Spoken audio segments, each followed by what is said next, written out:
বিসমিল্লাহির রহমানির রাহিম।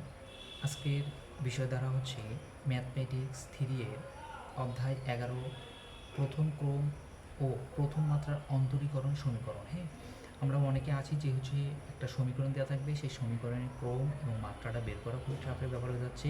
যা বইয়ে অ্যান্সার দেওয়া আছে, বাট আমরা আসলে বিষয়টা বুঝতে পারছি না কীভাবে ক্রম এবং মাত্রা নির্ণয় করতে হয় অথবা বের করতে হয়। হ্যাঁ, আমরা আজকে সহজ ট্রিক্সে শিখে দেওয়ার চেষ্টা করবো ইনশাআল্লাহ। ওকে, দেখো আমরা সর্বপ্রথম যে বিষয়টা দেখবো, তোমাদের সুবিধার্থে আমি কোশ্চেনগুলো লিখে রাখছি এবং তোমাদের জন্য একটা দিয়ে রাখছি কোশ্চেনটা। আশা করি আমি বলি স্টেপ বাই। সেটা হচ্ছে, দেখো একটা প্রথমে দেওয়া থাকবে, এটা মোস্ট অফ ইম্পর্টেন্ট এমসিকিউর জন্য, বলতে হচ্ছে এমসিকিউ না, অতি সংক্ষিপ্তের জন্য। ওকে, আর ডিপ্লোমা হোল্ডারতে এমসিকিউ আসে না, তোমার হচ্ছে অতি সংক্ষিপ্ত এটা আসবে, ধরে নাও এটা চলে আসছে।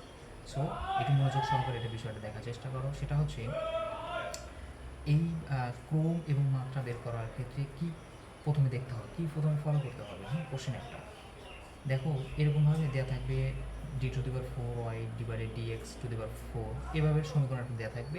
তোমাকে কোশ্চেনে শুরু দেবে সমীকরণটি ক্রম ও মাত্রা নির্ণয় করো অথবা মাত্রা কত বের করো। আমাকে এই সমীকরণের ক্রম এবং মাত্রা বের করার ক্ষেত্রে সর্বপ্রথম দেখতে হবে একটা জিনিস ফলো করো। সেটা হচ্ছে আমাকে প্রথম দেখতে হবে ডি, কোথায় ডি আছে আর ডির উপর সবচেয়ে বড় পাওয়ার কোনটা। ডির উপর সবচেয়ে বড় পাওয়ার কোনটা, সেই ব্যাটাগুলো আমরা যাবো, সেই ব্যাটাকে নিয়ে আমরা খেলবো। ওকে, ঠিক আছে। তাহলে দেখো তো d⁴, d⁻3, এই যে ব্র্যাকেটের উপর 4 আছে, এই 4 দেখো না। হ্যাঁ, ডির উপর কি আছে দেখো, এই যে ডির উপর কি আছে, এই যে 4 আছে। হ্যাঁ, এইটা দেখো, এই যে ব্র্যাকেটের উপর এই 4 আছে, এই 4টা আমরা দেখবো না, আমরা ফলো করবো যে d⁴ এইটার উপর কী আছে সেটা দেখো। তাহলে d⁴, d⁻3, ব্র্যাকেটের উপর 4 আছে, এটা দেখবো না, যেহেতু এর উপরে এইটা আছে d⁴, মানে এখানে কিছু নেই, মানে 1। তাহলে দেখতে পাচ্ছি d⁴, তার মানে এই সমীকরণের ক্রম হচ্ছে 3, মানে ডির উপর সবচেয়ে বড় যে সংখ্যাটা থাকবে সেটাই হচ্ছে ক্রম হবে। তাহলে ক্রম হচ্ছে 4। ওকে, ক্রম 4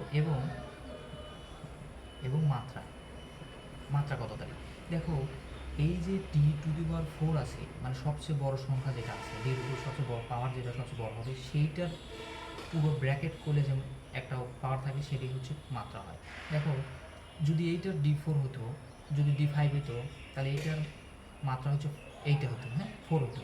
যেহেতু d⁴, এইটার ডির উপর সবচেয়ে বড় পাওয়ার 4, সেই ক্ষেত্রে এটা মনে মনে ব্র্যাকেট করো, ব্র্যাকেটের উপর যদি কিছু নেই তার মানে 1 আছে, তাহলে মাত্রা হচ্ছে 1। ওকে, তাহলে এখন এইটা দেখো, এখন এইটা হচ্ছে আমরা দেখতে পাচ্ছি এই সমীকরণে এনে লিখে নেই সমীকরণটি ক্রম ও মাত্রা কত।